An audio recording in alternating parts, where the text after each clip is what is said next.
Hey, I'm Marcus. And I'm Nick. We are working class nerds. Cue the intro.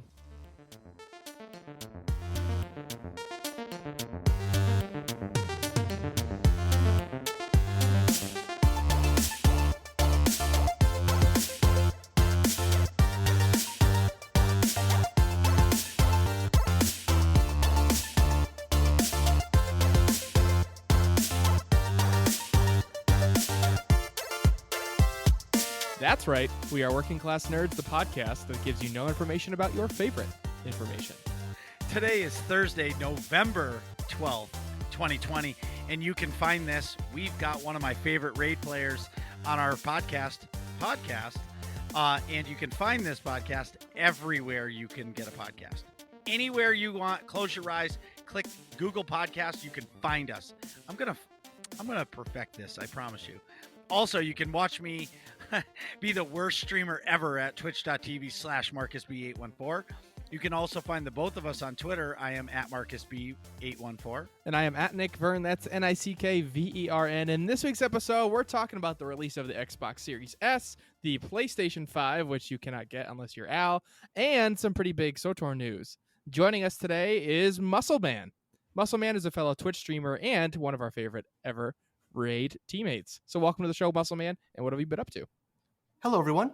My name is Musselman, and I've been streaming my raids over on twitch.tv/jmusselman.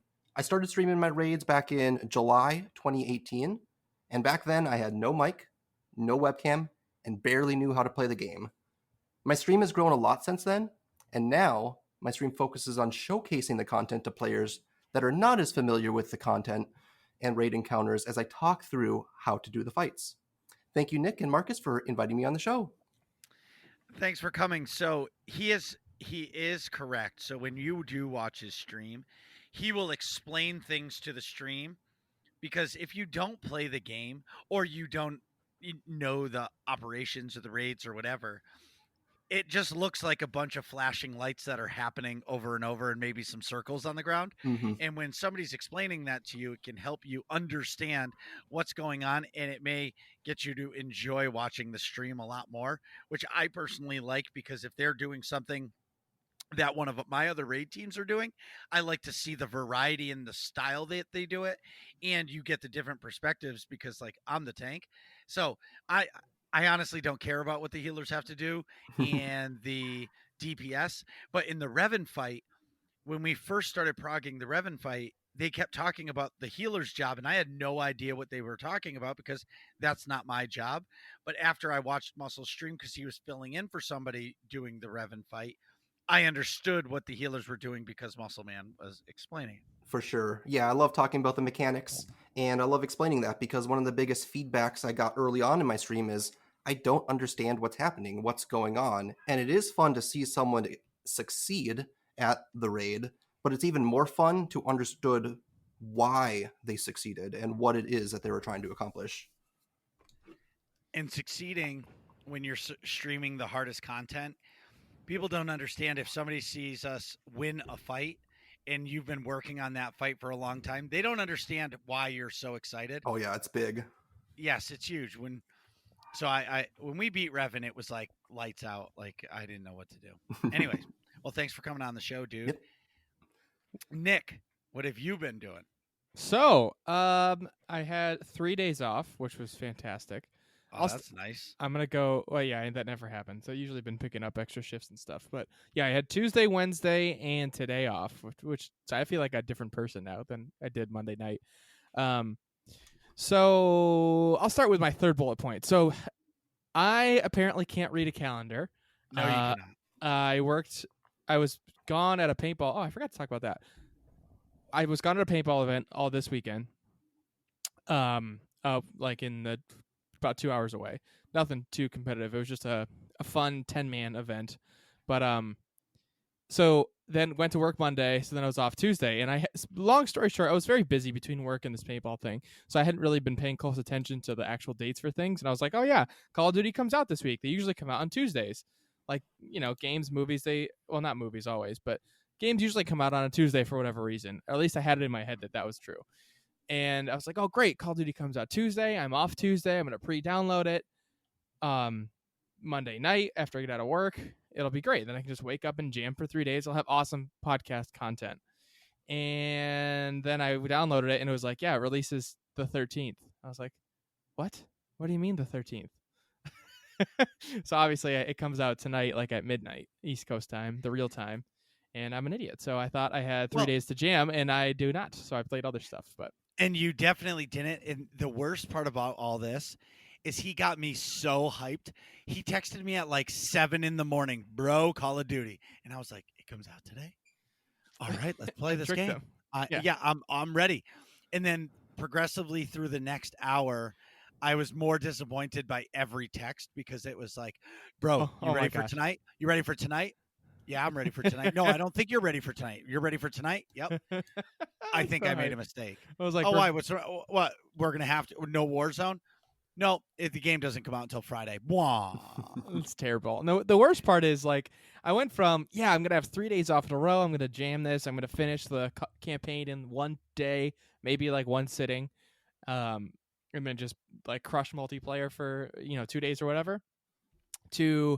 So we're recording today, and we'll finish before midnight, obviously. But I have to work tomorrow, so I have to work 7 to 7 p, and I have to work Saturday and Sunday. So I'm gonna go from like crushing it to like squeaking in a couple hours and being all tired at work and stuff. You're not gonna be able to play at all. I know. I'm gonna. By the time you get home at 8:00 at night, you're gonna take a shower and it'll be 10, and you'll be like, "Fuck, I gotta go to work tomorrow." Right. Exactly.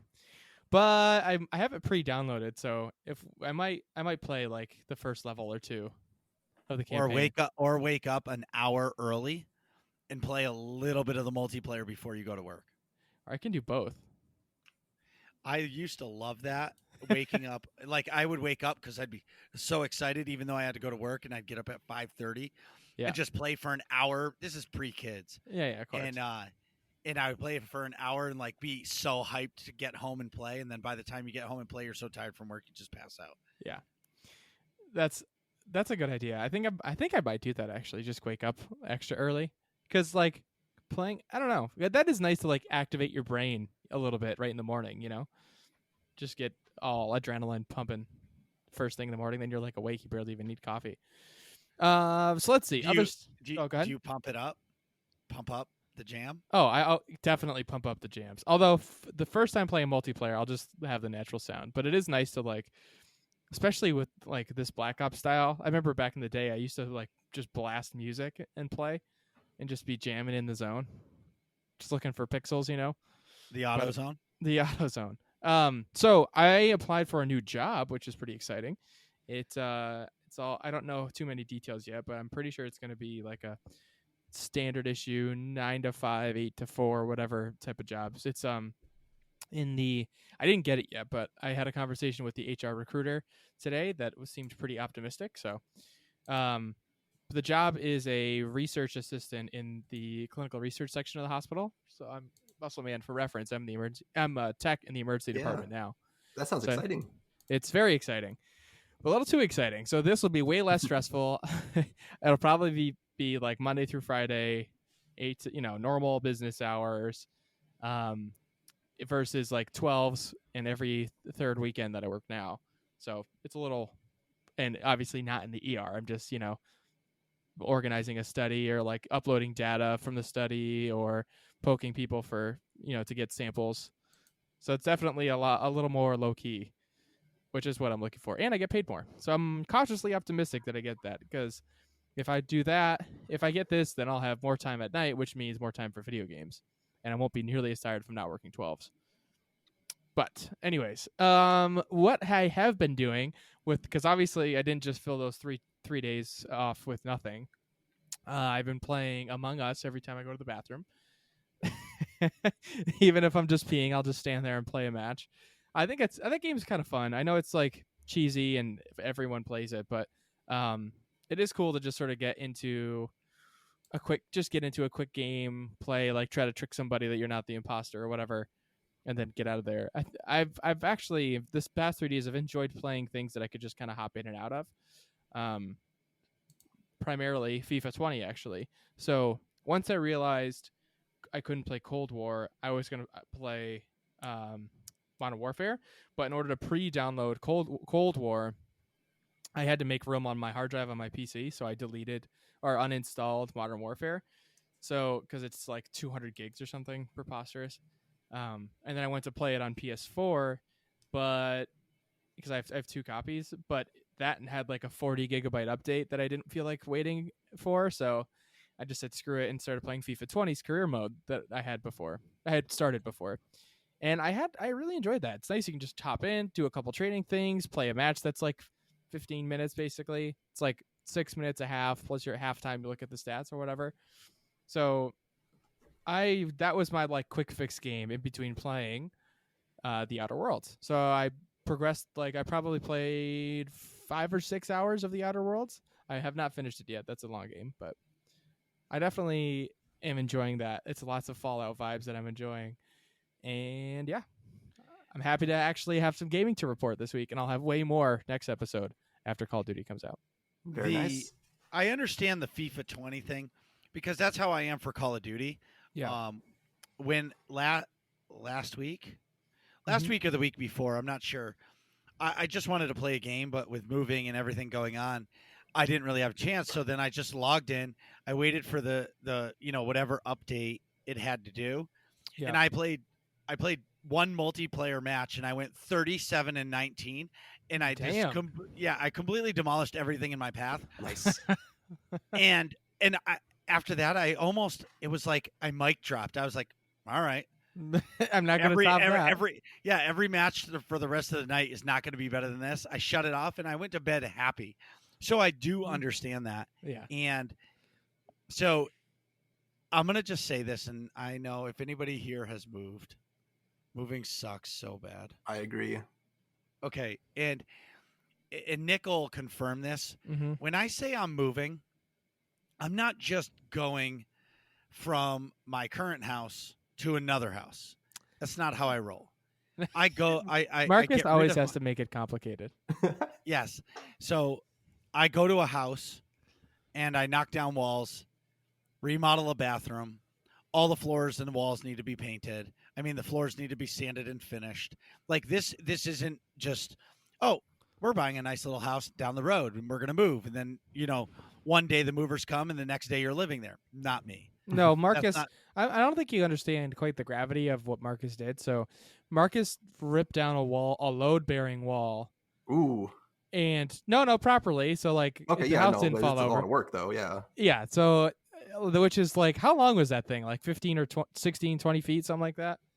Yeah, it was so like the entire span of a living room that's now like opens up the gap between the living room and kitchen. Uh-huh.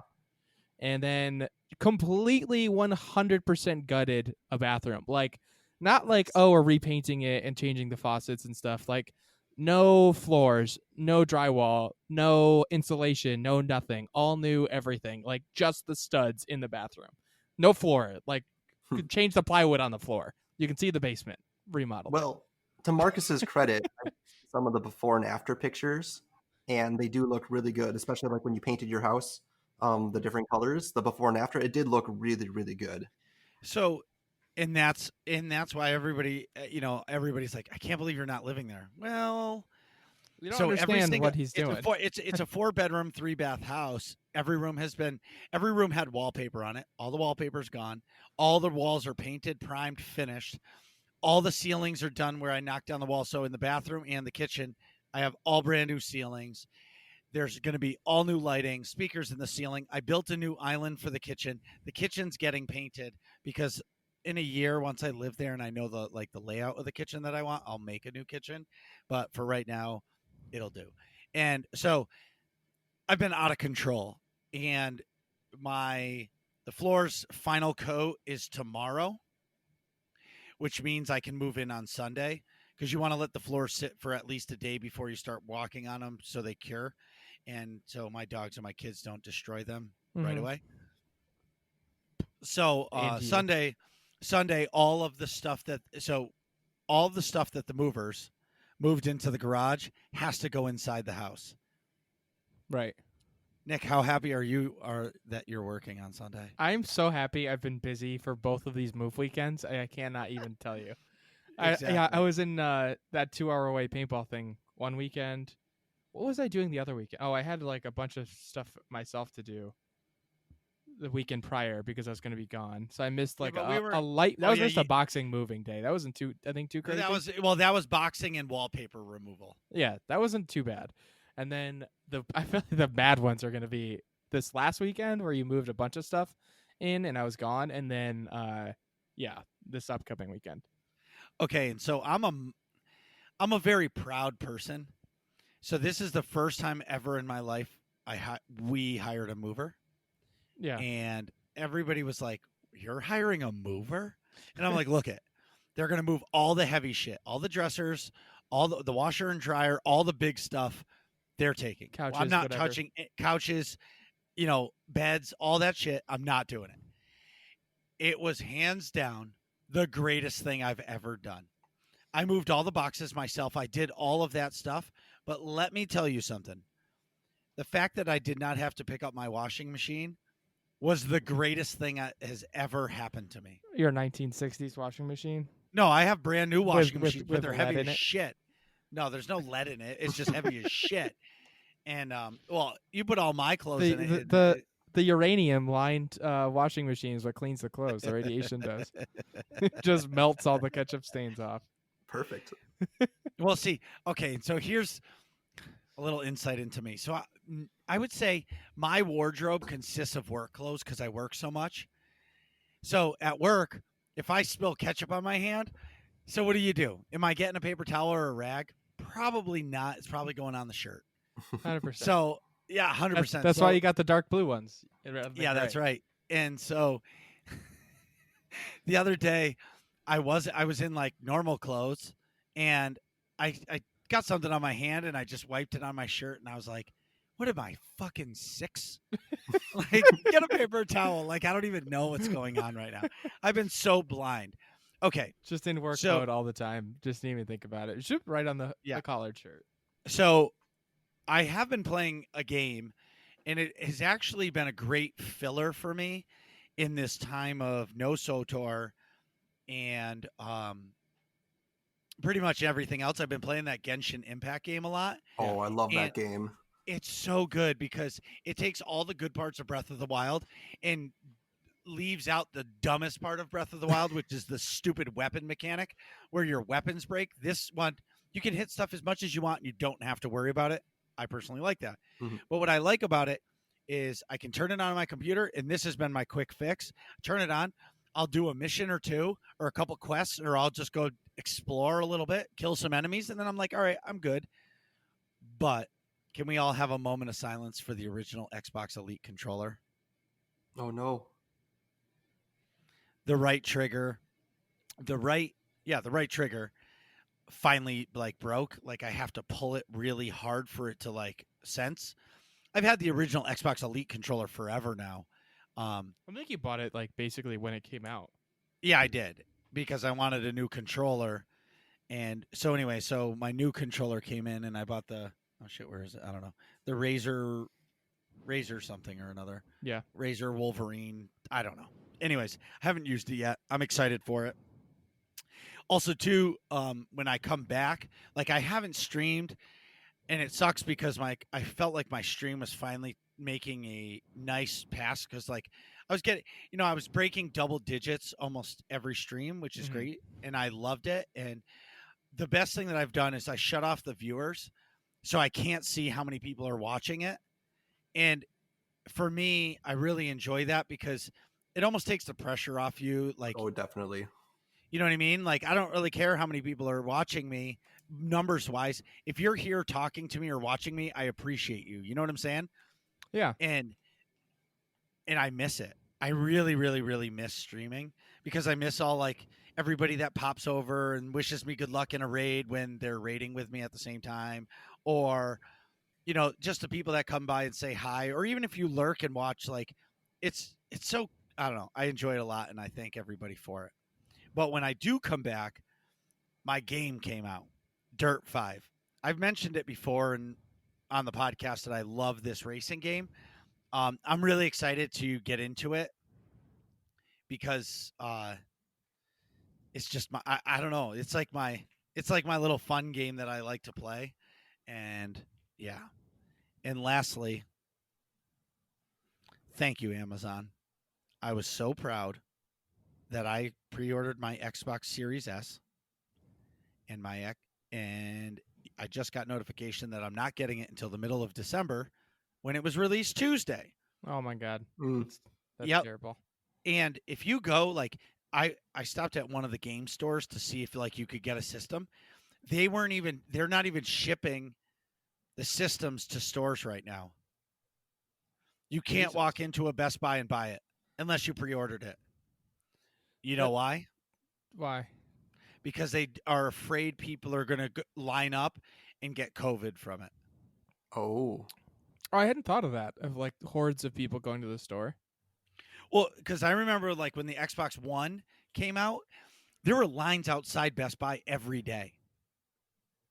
Oh, really? And yeah, they would unlock the door and people would say, "Hey, do you have any Xboxes?" And they'd say, "Oh, we have 5." Okay, 1, 2, 3, 4, 5 people in line. Go in and get it. Right. Everybody else go home and people would wait in line. But with COVID, they're trying to avoid the craziness. That's so crazy. I hadn't even considered that. There's no Black Friday this year. Right. I've gone 18 years in a row. No Black Friday. Are you going to be okay? No.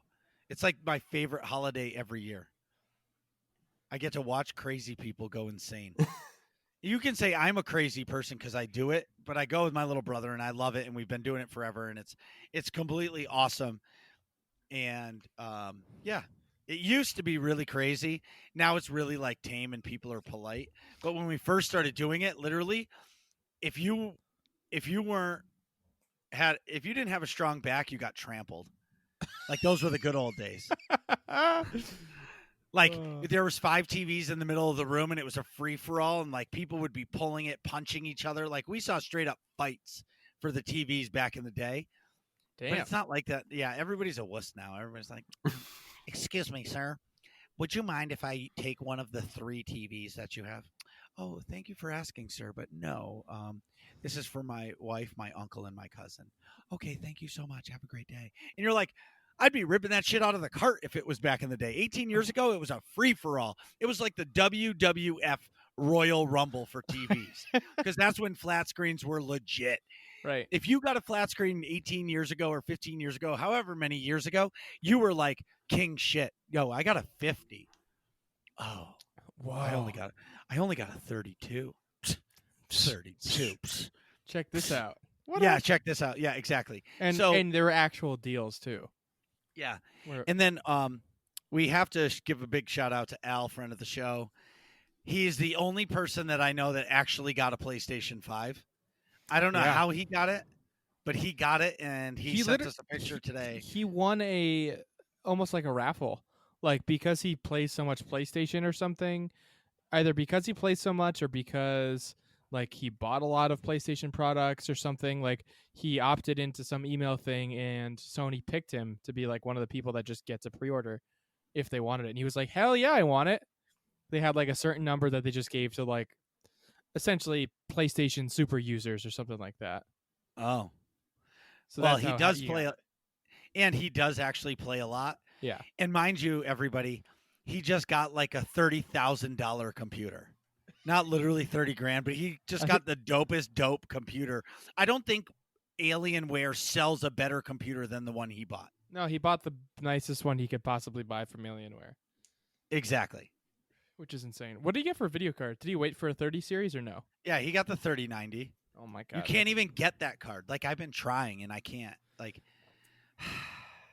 it's so upsetting. Yeah, he has a 3090 and like the most ridiculous other parts in there. I think it was like $4,000 or something, preposterous. Yeah, I don't even know. But either way, it's new consoles are out, which is great for PC gamers because the gaming, the quality of games, like the graphic quality of games is going to change so much over the next 5 years. Yep. It's going to be like, we're going to be like looking at each other and video games are going to look better than our own eyes pretty soon. It's fantastic. I can't wait. Yeah, me too. So in SWTOR news, tomorrow. Yeah, tomorrow, buddy. Um, so rest in peace, the New York City community cantina that Nick and I were at last year. Oh, right. That would have been in the fall. Yes, last Mm-hmm. month. Damn.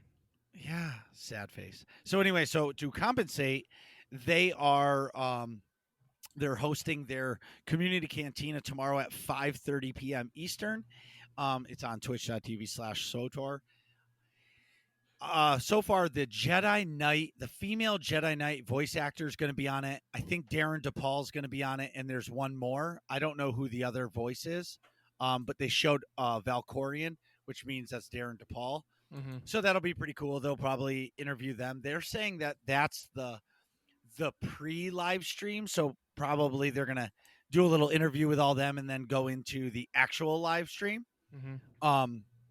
And then the PTS was released today, and players can experience the Spirit of Vengeance Flashpoint login rewards in an emote window. Nick, you want to read that? Yes. I'm looking where I want to read. Start at the Spirit of Vengeance above. The Spirit of Vengeance. Jump into the PTS to test the Spirit of Vengeance Flashpoint. In this Flashpoint, renegade Mandalorians commanded by Heta Cole ambushed one of Shae Vizsla's capital ships. The Spirit of Vengeance 2, to rip it apart and steal priceless Mandalorian relics. Players will fight these renegades to free Shae Vizsla's ship and save its crew and relics. To start this flashpoint, we head on over to Odessen. When on Odessen, use the elevator in the west hallway to the Alliance operations room. Upstairs, you will see a marker on the map to pick up this flashpoint. Below, you can find the type of feedback that the team is looking for. And then it shows you I don't know what that sentence is referring to, actually. Yeah, that's right. So something that players have been asking for a long time are login rewards. So this is crazy, and I know nothing about it. So, Nick, what do you know about this? So, login rewards. Players can test the new login reward system. Players will receive rewards legacy-wide every day they log into the game. Subscribers will receive bonus rewards for logging into the game multiple days in a week, which is interesting. So, yeah. So, what do you think of that, Muscle? So, I have some opinions on it. As far as the login rewards go, I really like the way that Shintar Commando put it on Twitter with her reaction for trialing it. And she said, I mean, I pretty much log into the day anyway, but I don't need another MMO being needy like that. And I thought that kind of reflected what I thought. Also, Zamzam, she said that the quality of the rewards leaves something to be desired. Not surprising, pretty much the MMO standard. And she posted some pictures, and I was scrolling through them, and there really wasn't anything in there that I was interested in getting. There was some Jawa scrap, some stims that aren't even best in slot stims, so I'd never use them. After 4 weeks, you do get some cartel coins, which is pretty cool, but you'd have to wait 4 weeks to get that one item that I cared about when everything else was something that I didn't feel was really that relevant. So, and I actually disagree with you. I think this daily reward isn't meant. I mean, it's meant for everybody, but I look at myself as a more than casual player of the game. Mm-hmm. You know what I mean? I wouldn't call myself a casual SWTOR player, right? Mm-hmm. So those rewards, they're to entice the new players and the casual players to log in more. You know what I mean? So for me, I like the fact that they're rewarding us. Who does this daily? Oh, that's Skyforge MMO that I started playing. That I played 3 times and didn't play again, but they gave me a daily reward. I think Elder Scrolls Online does it, and they do a good job at it. I just think it's an extra thing that people even Genshin Impact does it, and I like the way that Genshin Impact does it for sure. I just wish that the rewards were something that you could actually use. A lot of the stuff is either stuff that you either already get or don't have a use for. And the other thing I was thinking about is, and it's on the PTS, so it could change. And no, I'm not. And they did say that too. They said the rewards could change. Right, and I'm not saying that the I'm not here to kiss BioWare's ass on it, but it's a starting point. And what I like is it's probably hard because the best stims in the game, the best in slot stims, aren't available to use if you're level 10. Sure. Yep. You know what I mean? So maybe maybe they are trying to accommodate the newer players too. And for us, it's like, okay, well, if we need a stim, we're just going to buy it or somebody's going to make it. Hmm. But for us, the hardcore players, the fact that if we log in for 4 weeks, we're going to get cartel coins. Now, I don't know how many cartel coins it is because I haven't had a chance to log in yet, but I will be this weekend. But if you do it for 4 weeks and you get $5 worth of cartel coins, you're going to log in anyways. I look at that as just a bonus. That's Like true. you're gonna get 4. It's like when you get a Christmas bonus or a holiday bonus at work. Whether your boss is a cheap ass and gives you $25 or he's awesome and he gives you $1,000, that was $25 or $1,000 more than you had before he handed it to you. It's a good So, point. you know what I mean? They don't have to give us these rewards, but I think that the fact that they're trying to do it and to make us, and give us a reason to log in, because out of most of the MMOs, this game comes out with the least content out of all of them. So they're giving us another reason to log in. And I've bitched and complained about this part enough. So the emote window, I have no idea about this. What is this, Nick? It says test the new emote window. This new window improves accessibility to emotes with new features such as grouping unlocked emotes in emote preview, an indicator as to whether an emote loops, and more. Find out next episode of Dragon Ball Z. No, just kidding. It does not say So, that part. I like it, the new emote window, because right now you have that drop down box and you're like, well, I mean, I can see what the names of them are, and it's kind of a fumble to go through it and find the emote that you want. The new window looks really good. I like the interface. Oh, I'll have to log in tonight and look while Nick is editing the show. The other thing is, tomorrow in the Cantina live stream, they're going to be talking about Game Update 6.2. This is the next story piece that we've been waiting. This is the next story piece that we've been waiting 16 months for. Yep. So if you're sensing sarcasm, SWTOR, that is 100%. Yeah, and going back to the Flashpoint earlier, I was watching SWTOR stream it earlier today, and I don't want to talk about it too much because of spoilers, but it does look really good. I like it a lot. Well, they've got big shoes to fill, because if you're gonna, if you're gonna build a Flashpoint, it better be better than the Meridian Complex, because our good friend of the show, Jackie Cow, he made a pretty legit Flashpoint. So they've got big shoes to fill now that he's not here. I know. Anyways, but back to this story content. So we're gonna find out what Kira and Scourge have been up to. Did you almost say Squirt? I almost did. Like the turtle from Finding Nemo? Yes, thank you, Nick. Nugget. Thank you for pointing out my flaws. Dude. So anyway, please proceed. So Kira and Scourge said that they have found Satil Shan, and we've been, like I said, we've been waiting 14 months to find out about this. So I'm eager to get it. My big concern with this is the length. Like, we've been waiting a long time for this content. My big concern is that it's going to be like 20 minutes. And between us and everybody listening, I'm going to be really disappointed if this is shorter than like a chapter from the Knights of the Fallen Empire, Knights of the Eternal Throne storyline. Yeah. Because for me now, we've been waiting since last October of 2019 for our next piece of story. And to be honest with you, something that they should do, and Muscle, you can agree or disagree with me here, is about 8 months ago, they released like this little tiny story piece where Kira and Scourge talked to you somewhere. I don't even remember where. They should re-release that where you replay that moment. Oh, because because you can't repeat it now, and you can't, and I have no idea what happened in that meeting. Well, you can replay it on alts, right? Yeah, but I just want to do it on I don't want to have to do it on an alt. I would rather they should just reset it. Even if you've already done it and you've made your story choice, then your original story choice stays, but at least now you'll know what the hell is going on. And it'll almost be current. So then you can just almost like go into it. Because it was so long ago you forgot what happened. I see what you're saying. It's 8 months ago. I mean, I would encourage our viewers and listeners to maybe go play the story again on an alternate character and try to, refresh yourself on what happened since the last update. Yeah.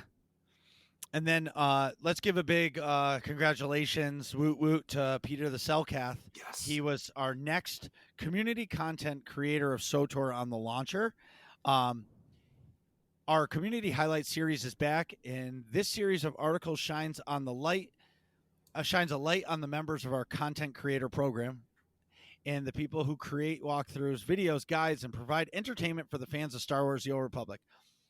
They sat down with YouTuber and Twitch streamer Peter the Cellcath to talk about the many years he's been creating SWTOR-related content and how he's gone from creating guide videos to live streaming operation runs with his members of his community.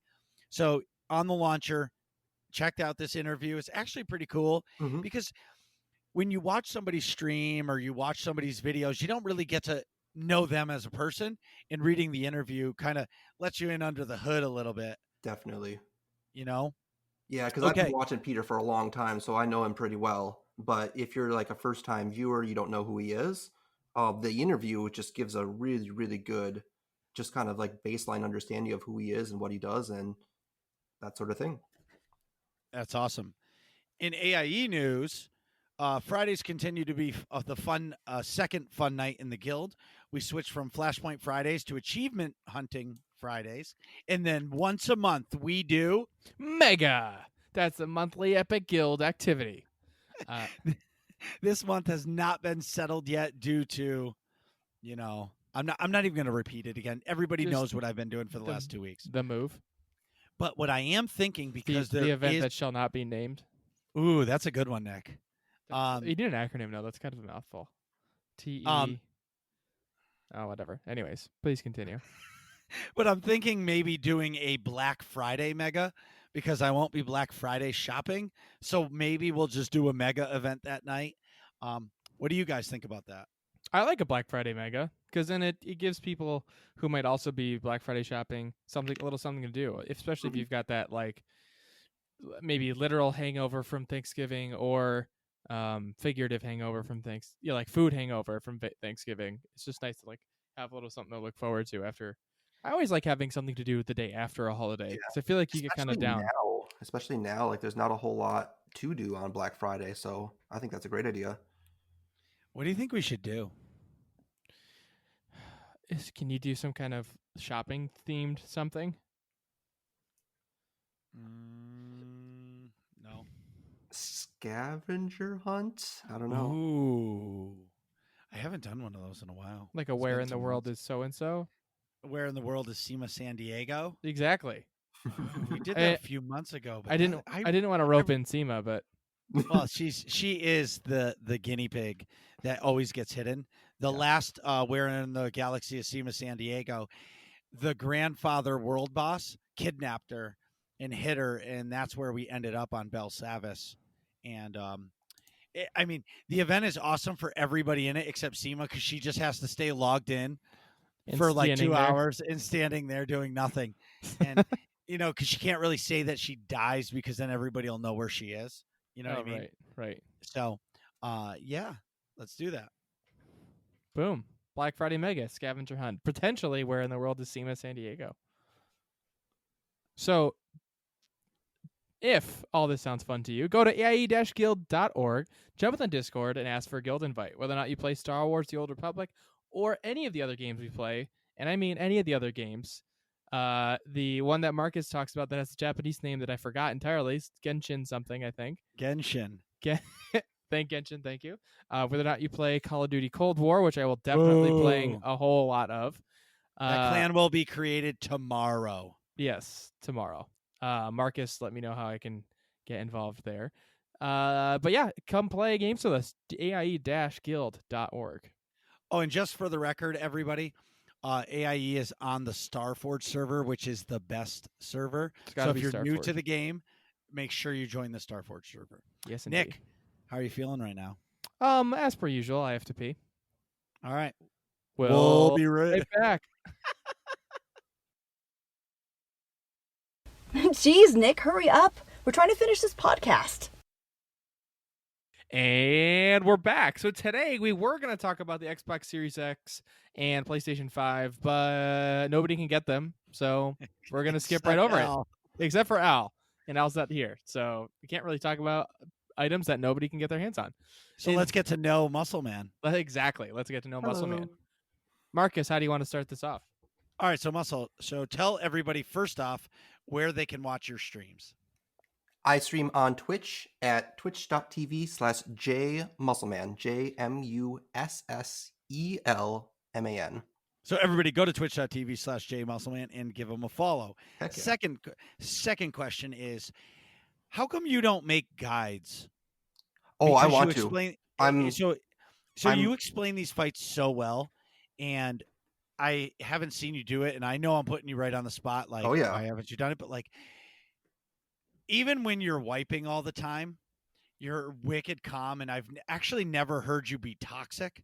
So, like, I think like a guide from you could almost be like Zen-like as you explain the fights, because you can explain things perfectly.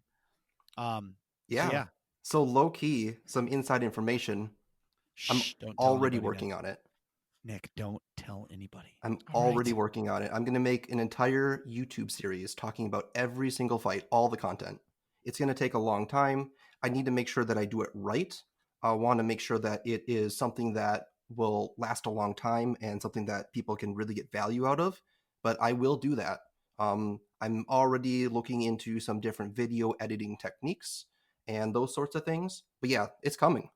It's coming. Awesome. And if you ever want any of my tank point of views for fights, just nice. let me that'd know. That'd be great, actually. Yeah. Because I have all of them. I save all the videos from Twitch, Yeah, all me of my too. streams. So you can have basically any of them you want for the tank POV. Yeah. I mean, it'll be terrible tanking, but at least it'll be a tank point of view. Mhm. Yeah, I'm really excited for Elsha. She's coming out with a guide on Volk.com for the new raid in Ducks and Nature of Progress. So definitely be on the lookout for that. And I always refer people to Lady Rand's Entering Operations. She does an excellent job of explaining all the fights. But what I want to do with my YouTube series is I want to be really, really focused and really condensed so that I can toss someone a video 20 minutes before a raid starts. They could know absolutely nothing about the fight, watch the video, and in less than 20 minutes, they could say, okay, I at least sort of understand what's going on here, and I'm ready to give it a pull. Well, that is one thing that I think his name is Hideshi or something. There was an old content creator who made operations guides for hard mode and nightmare. Mhm. And what I liked about it is those are the fights. So I'm currently progging Explosive Conflict, and what I liked about it is that he did the Tothenzorn fight, he did the tanks fight, they were individual videos. Mhm. So it wasn't like you were trying to fast forward through different fights. You actually got each video as a separate video, Mhm. like each fight as a separate video, so you could watch it. And something else that I liked is he would break down all the mechanics and then you would watch the fight. Mhm. So it was like a 15-minute long video, and it was like perfect. So if you just wanted to know what mechanics were going to happen during the fight, you just watch that part. Or if you want to Nice. watch the whole video and you actually get to see the kill, that helps too. But yeah.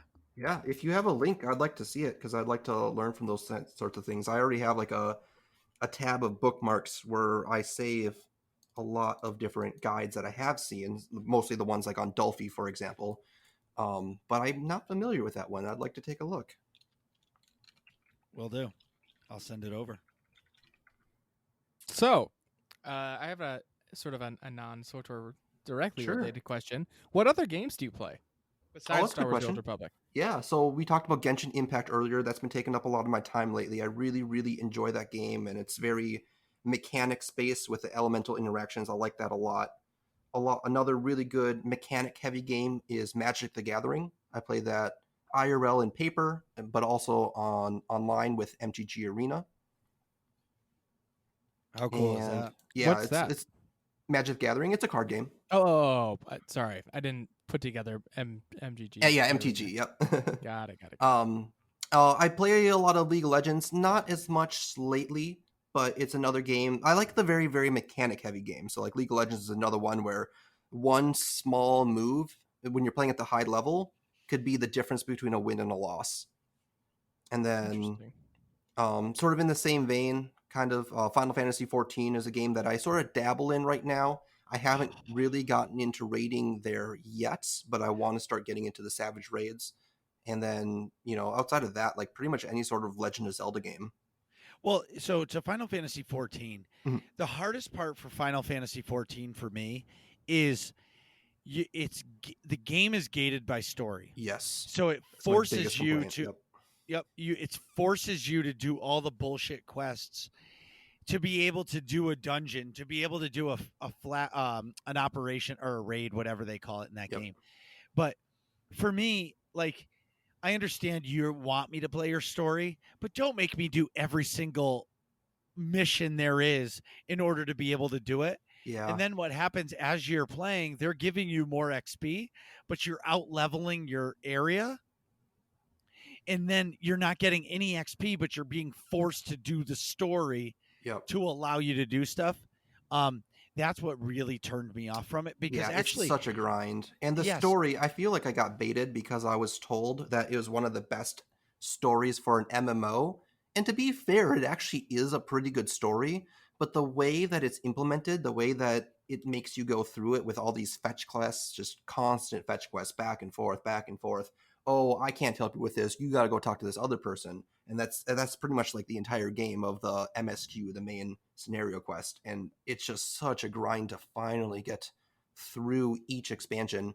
There was one point in Heaven's Ward that I sort of like shifted my mindset. It took me about halfway through the first expansion for me to go from, man, this is such a grind to, wow, that's actually really cool. And this is finally starting to feel like a Final Fantasy game.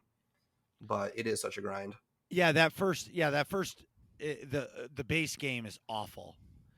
I mean, they send you on 3 quests and it's all around, like they're right next door to each other, and then you have to go around the map to 3 different people to give them whatever they want, the fetch Yep. quests. And it just, and then honestly, that's my biggest gripe with it Mm-hmm. on my end. But for me, like, I really want to play, like, I've enjoyed World of Warcraft, just questing. I've played them all. I've subbed to all of the games for 1 month, Mm-hmm. but none of the games have kept me coming back. I've all given them a month of sub because they gate you on, if you're past level 20 in WoW, you have to sub. Mm-hmm. And if you're after your 7-day trial, and then they give you like 30 days free if you get to a certain level.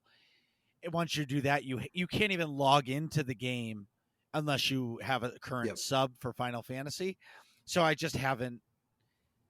I guess I haven't committed to that yet. Yeah, and Star And Wars: The Old Republic is a game that has really, it's the only game of its genre that's really been able to hook me. I've played World of Warcraft, I've played ESO, I played Maple Story 2, we Oh, talked about Final Fantasy. Maple I played a Story. lot of MMOs, but Star Wars: The Old Republic is really the only game that's been able to like hold my attention.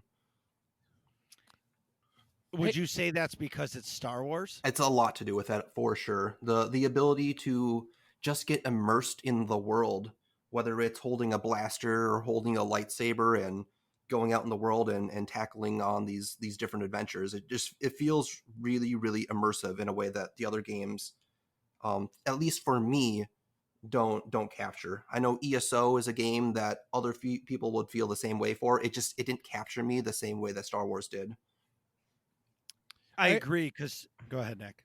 oh, I was just gonna say no. Finish your point. I'll go after because it's tangentially related. Well, so my ESO, I'm not a big like fantasy style person. I like sci-fi a lot better. Mm-hmm.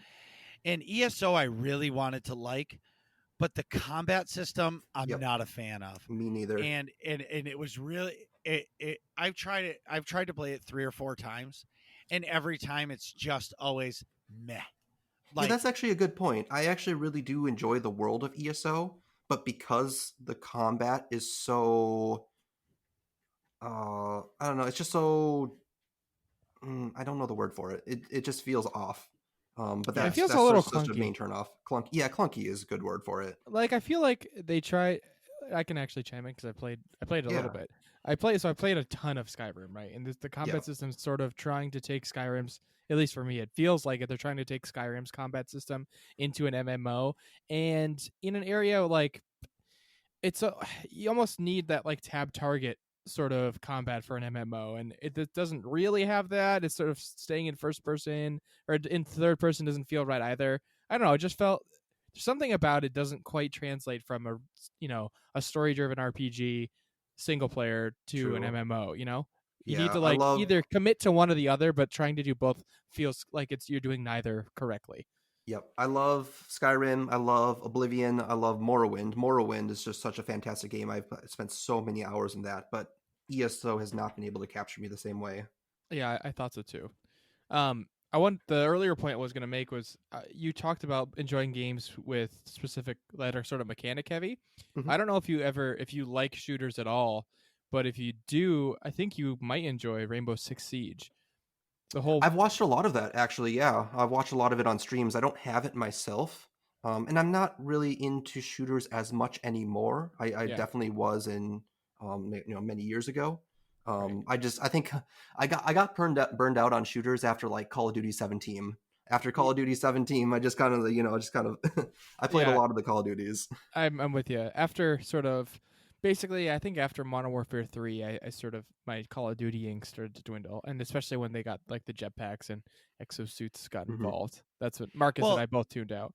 But yeah, but but now we go back, like Modern Warfare for me going back this time around was nostalgia. And then when we did the Black Ops campaign, because they're doing the sequel to the game, like I'm hook, line, and sinker gonna love it all over again. oh yeah, me too. But I don't think I'll ever be the way I was with it Yeah, because like of completely SWTOR. obsessed. Yeah. Right. But it's definitely gonna take up some of my time. hmm But Um yeah, yeah. I highly recommend Siege though if you like sort of more Yeah, strategy with your shooter because it's obviously it's if you look it up at all, it's not like Call of Duty. yeah. It's all the operators have unique abilities that like counter each other, and it's all based on like 5 versus 5 attacking and defending essentially Mhm. scenarios. But it's realistic bullet damage for the most part. So like if you shoot somebody in the head with the tiniest pistol, once they're dead, you can. Huh. Um, I'll have to check there's that out for sure. Yeah, that sounds yeah, really intriguing because I have watched it on stream. It just I just didn't give it as much attention, I guess. there's lots of like meta gameplay, like choosing operators for specific rooms in the house that you're defending, and like you can reinforce walls and not reinforce spots on purpose so you can shoot through them. It's there's a whole like there's layers and layers of siege that you can dive into if you'd like, and it's all based on Nice. mechanics based on the abilities of the operators. So if you're into that Cool, and you cool, want to for dip your toe sure. into shooters, check it out. And last, going into the questions, what's your favorite Zelda game?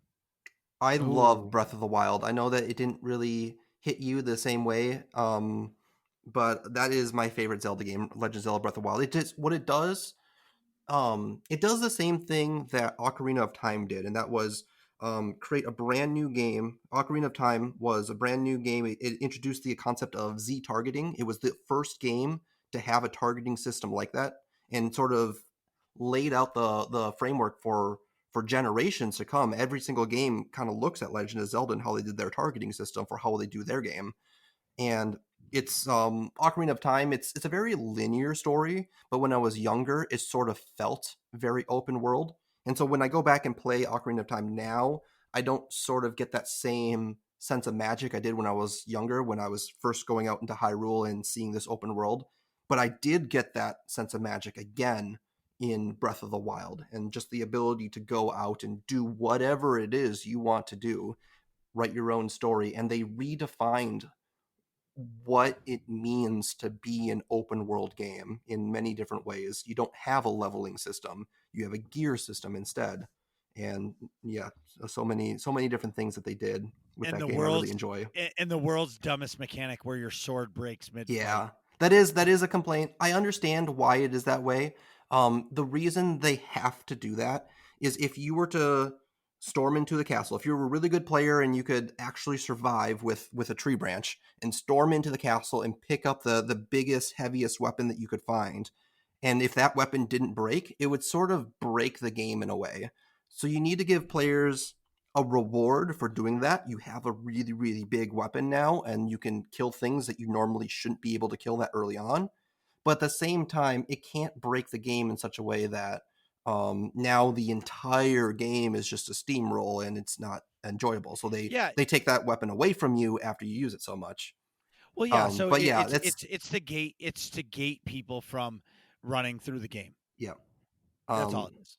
But it's just what I really like about that game, what it really does well, and what Genshin Impact does really, really well, is just going off and doing whatever you want, finding random rewards, finding like Korok seeds or treasure chests or whatever it is that you happen to find in the world is such a very unique experience. It's very rewarding. I agree. No. I enjoyed Breath of the Wild. I guess for me, the hardest part, and I've bitched about this enough, and Nick can remember because there's many text messages that I sent him saying the same thing. Yep. Like they give you the 4 temples that you essentially have to go to, Mhm. but every time I landed, I let's say I went right, like northeast Mhm. towards that one, and I landed in that like land. I'm doing the quotation marks, and I was just getting demolished because everything was way too strong for me. So then I would backtrack to that, like one of the temple towers, Mhm. and I would go a different way, and it'd be the same thing. And it was almost like I wish that they gave you the order to do them because, like, getting Mhm. to them for me, like, I need a little bit of linear, like, make it point me in the right direction. Mhm. I don't do good in a complete open world because I just get lost and then I Yeah. get frustrated. Where, some people thrive on that. They're like, well, I just wasted 4 hours of my time and I Yeah. can't beat this area because everybody's too strong.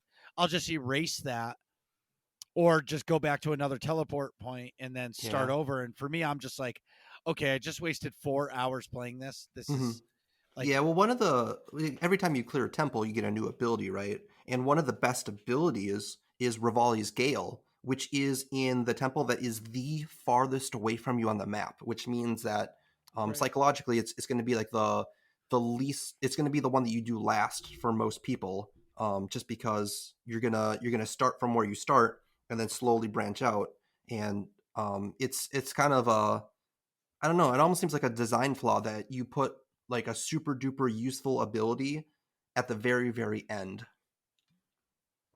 I feel like most games are like that though. Like in um Well, that's a good, I guess. Yeah, they I can save think of like examples. the really useful stuff for the end, then it forces you to kind of go back and do completionist things. I know what's the new Star Wars game? squadrons, No, the other one that you're Fallen streaming. Order. Fallen Yeah, Order. sorry, Fallen Order. I had a brain fart there. But in Fallen Order you get, your force abilities that are most useful for exploring don't come until the end. And I get, that's like on purpose to make you go back and 100% the planets if you want to, but I feel like lots of games do things like that, like your end game abilities. Well, I look guess at it's the Call of same thing Duty. as getting a really big weapon, right? Like if you get a Yeah. really big weapon, steamroll your way through, then it's less fun. And I Yeah, but like look, how hard Breath of the Wild was. It really does force you to learn how to play the game and how to dodge things. And Because once you get that down, it's it's very fun and rewarding. I like how they don't tell you how to get past stuff. I think that's a Zelda trope, not trope, but like theme all the time anyway. Like I'll give you an example that for me, I actually did that conquered that short champion or whatever you want to call it. What do they call it? Great Beast? I haven't played in quite a long time. Oh, the Divine Beasts. Yes, I conquered that Divine Beast third, and actually the lava one I still haven't done yet, because I did never figured out, like, took the time to figure out how to deal with all the heat over there. Oh yeah, it doesn't tell you. You No, really do have to all of a figure it sudden out for yourself. you just catch on fire, and you're like, what the hell is going on here?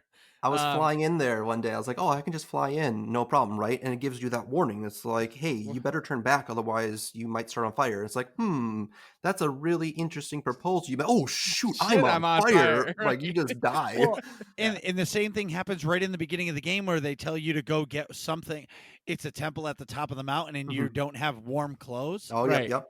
And I was like, So I just ate a bunch of spicy apples or spicy something, and I was Peppers. like, "Oh, I'll be fine." Yeah, spicy peppers, and I'm like, "Okay, that's not working." So for me, I I'm dumb. I'm dumb. I'm straight up dumb. They give you And multiple ways to do it though. There's well, yeah, ways to get the clothing, yeah, there's but ways they to don't eat the tell food. you that. Yeah. You have to figure it out 100% on your own. And for me, that is just it's tough for me to do where thank God there were guides and stuff because I Mhm. would get so frustrated because I would try it 3 times eating spicy peppers and I'm like, okay, clearly I'm doing wrong. But little did you know, way down in the village 2 hours ago, you walked by a guy that has an outfit that you can get as long as you cook him some food. How the hell are you supposed to know that? Well, you gotta explore more. Explore, Yeah. and who reads the subtitles? Exactly. So, Nick, what's your favorite Zelda game? Oh, well, I enjoyed Breath of the Wild because of a lot of the same mechanics that you were talking about, Musselman. The open worldness and things like that. I think that's going to be really cool going forward to keep that open worldness in Zelda games because I feel like they're all sort of trying to do that. Like in my favorite game that I'm going to talk about, there's actually two, but it's ends up being somewhat linear. So my two favorites are just because of they're the two I grew up with, but I really enjoyed Wind Waker and Yes. also Twilight Princess are Yes. my two favorites. Wind I mean, Waker I because love them all, but yeah. those are that Wind Waker is the first one that I actually played 100% start to finish and beat by myself because I was like old enough to do that. And then Twilight Princess obviously came out afterwards.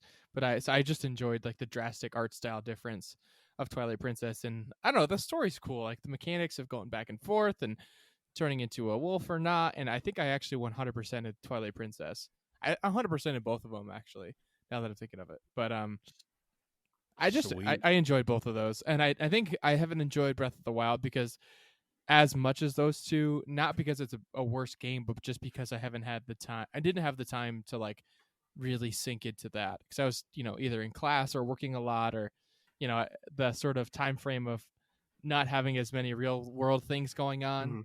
And I was trying to play other games at the same time too. So I think it just got caught up in And the free time yeah, lack of free and that time. and correct me if I'm wrong, that game is very much it's a hard game to go back to. Yeah. It So is. if you stop playing it, because I tried to play it again, and I was like, okay, what buttons do what? And I'm getting attacked by enemies, and I'm like, oh my god. Yeah. So if I did it again, I might actually start the game over Mhm. and just do it again because I feel like that would be the only shot that I have. Um, and maybe other than Breath of the Wild, maybe mine's it's a generational thing because my favorite Zelda is not a Link to the Past. What was the Super Nintendo one? Yeah, Link to the Past. Mhm. The That second one, I think. Because Unless you're there's no, talking those. about the second no, NES one, which was no Super Nintendo. It was a Link to the Past. yeah, that sounds right. Yeah, yeah. That's cool. That's my favorite. But Mhm. anyways, so what do you do the most in SWTOR? I do a lot of raids. And when you say a lot, so I use this analogy all the time at work. When somebody says, "Oh, I want you to do this job for us, but we're not in a rush," I laugh at it because I'm like, okay, my not in a rush is probably 6 months from now I can do it. You're not in a rush is like, oh, you don't have to start it tomorrow, but I'll see you next week. Mm. So when you say you do a lot of raids, how many nights a week are you raiding, would you say? So there was one point, uh, 2 months ago, where I had enough raid teams that I was raiding every single day of the week. Um, Whoa. Yep, literally every single day. They didn't last for a lot of time. I mean, raid teams fluctuate. I used to be until recently, like a couple weeks ago, I was on 7 teams, and a single team could either raid twice a week for 2 hours or once a week for 2 or 3 hours. But I was on 7 different teams. But as of this recording, I'm only on 3. The reason for that is because roster prog is the real end game, and just many of my teams disbanded over that. But that being said, I have a pretty open schedule right now. So if any of our viewers out there are looking for one more person to fill a team, let me know. My favorite fights are joining teams for things like hard mode Master Blaster in Revan or the Dread Ops in Nightmare mode? Why don't you start a team? That's a good question. I have. Well, actually, I don't think I've actually started a team. Maybe once. That didn't really last for that long. A lot of the teams that I end up raid leading is because the current raid leader stepped out and they needed someone to sort of step into that position. So my Wednesday team, which just recently disbanded, I was the raid leader had stepped out, and so I just kind of became the raid leader. The Saturday team that I currently lead, I've been leading that one for about a year, almost a year and a half now. But I started leading that one because, again, the previous raid leader stepped out. And the real reason I don't is just that roster prog. It's so difficult to get 8 different people to be prepared and show up and know what they're doing, and also show up at the right time. See, and my reason is a lot different than that. It's really hard to find 8 people that get along.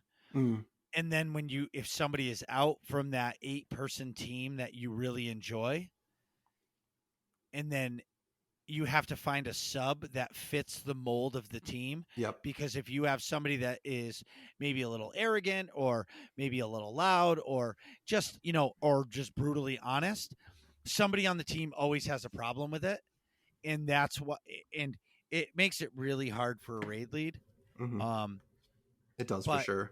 no, for sure. So you should totally start a team because So the a number one, tank yeah. right here checking in. Oh, definitely. The number one feature that I would want out of SWTOR, the thing that I would want more than anything else, is a legacy friends list. The problem is when I log into the game, I don't know who's available. I don't know what people are doing. Everyone has so many different alternate characters. Everyone plays on different, guilds or different factions or even different servers. And it's so hard for me to, when I log in, to know who's online. Yeah, and at the same time that's where the discords come in play. Mhm. But there's so many of them. There's so many of them, and someone will be like offline, but they're still available. They'll be like mark themselves offline or do not disturb, and it's like, well, are they available or not? You can always send out blind messages and just see if people are available, but it's just a lot of work to do that. Yeah, so There's a lot of channels to filter through. yeah, I do agree with you. I think you should start a team. But what content do you usually raid? I do a lot of nightmare content. When I first started, you got to start with story mode. You got to work your way up through the hard modes and then nightmare modes. I do a lot of nightmare modes lately. I'm not opposed to doing the easier content. In fact, I really do like doing story mode content for people that have never raided before, because that's their first experience. Like, I get to show them the magic that I first got when I did my first raid. Dude, Nick can talk about this. Mhm. That first time you see Soa in an Eternity Vault, Mhm. and the floor disappears, and the new player goes smush on the ground, because they fell off the platform. I.e. me falling off the platform. Yeah, but Nick, never doing something like that. What was your mindset when you first walked into a room like that? It's just like, and you see everything going on. I'm like, just try not to die. That was my only thought process. Was try not to make them res you more than like once or twice. Sure. It was like, avoid the red To circle. stay of death. alive. Yep. Yeah. And when you get somebody in Eternity Vault for the first time, and people are like, oh, I don't ever want to do that again. But when you do that, it brings back, and if you actually like think about when you first started doing it, Mhm. in your mind, how it was racing the first time you saw all this, you're like, oh my God, this is incredible. Still to this day, it's incredible. Mhm. But I definitely think you should start a team. Anyways, so how long have you been raiding for? So I've been raiding since, a couple years now. I joined a guild called Legion of Draconis, and one day they needed a person for the daily group finder op, Scum and Villainy. So my first op was Scum and Villainy, and that was on April 9th of 2018. I checked my achievements. And ever since that day, April 9th, 2018, I've been hooked.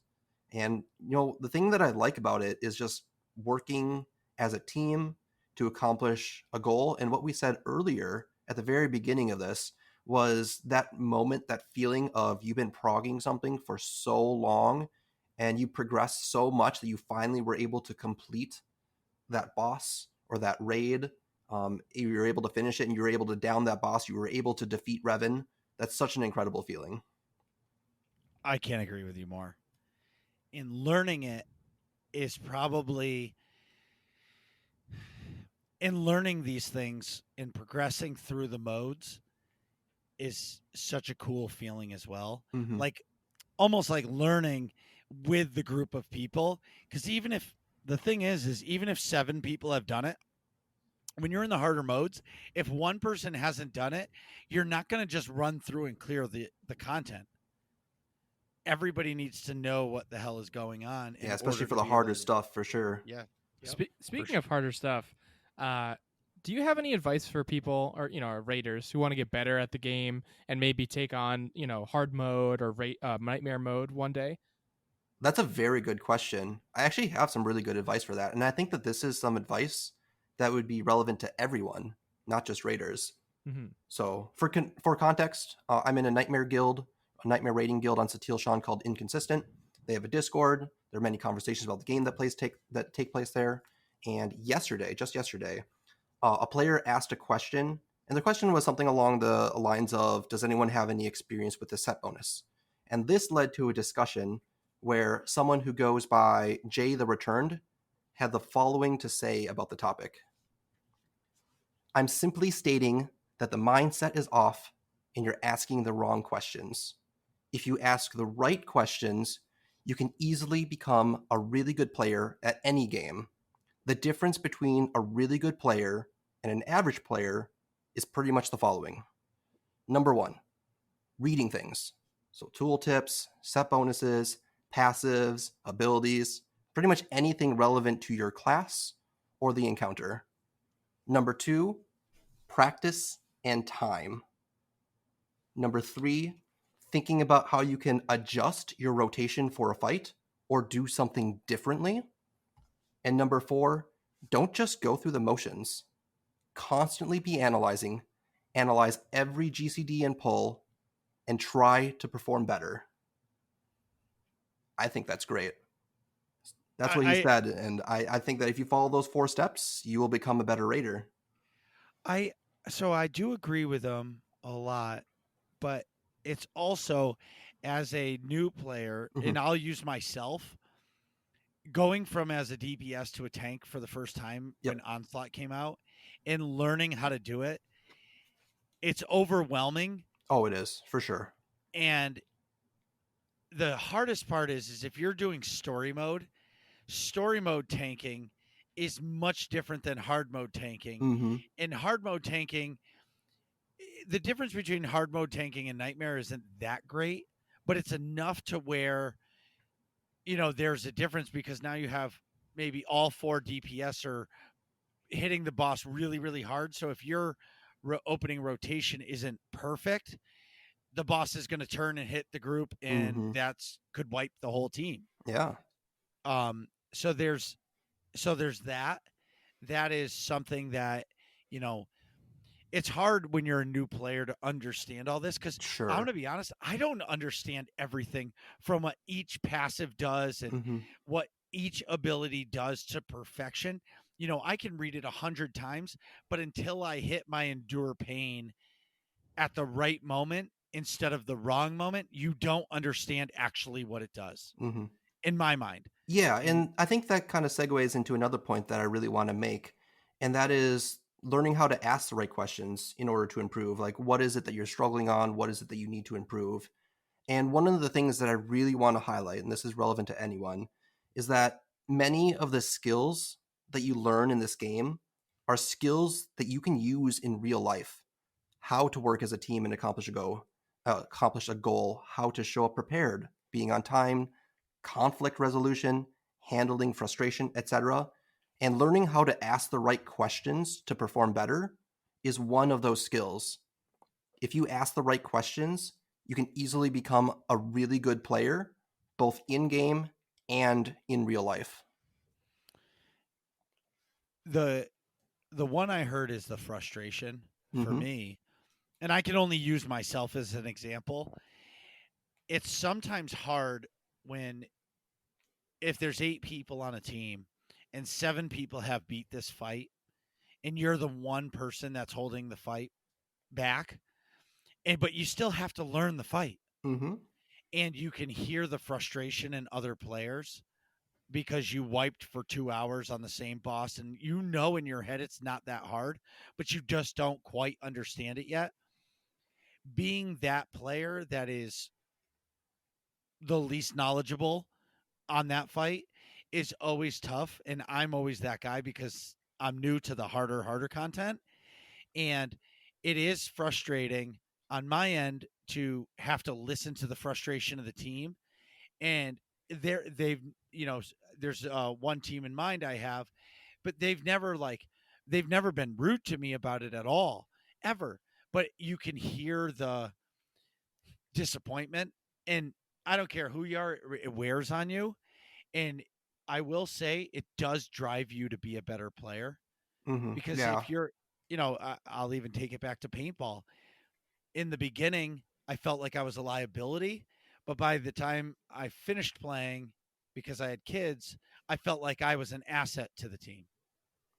Yeah, if you can learn how to handle that frustration and how to push through it, like there's things in this game that they're going to frustrate you, they're going to drain you, but if you learn how to handle it and learn how to push past it and focus when you need to focus and that sort of thing, I mean it can really go a long way. I agree. What do you think, Nick? I agree as well. 100%. Well, thanks, Muscle. Thanks Yeah. for coming on the show. Yeah, It's been thank a you for having me. long time coming. So if you guys, we got a free agent over here. Oh yeah. He- Let me he's know. Probably, yeah, he's Coming in my one of. stream. Yes, go to his stream, get him. Go claim them on waivers. Yeah, go claim him on waivers because he's one of my favorite people in the whole world to raid with. He's an awesome dude. Yeah, I really appreciate that. I love raiding with you as well, so looking forward to more opportunities in the future. What are you guys talking about in here? Find out next episode of Working Class Nerds.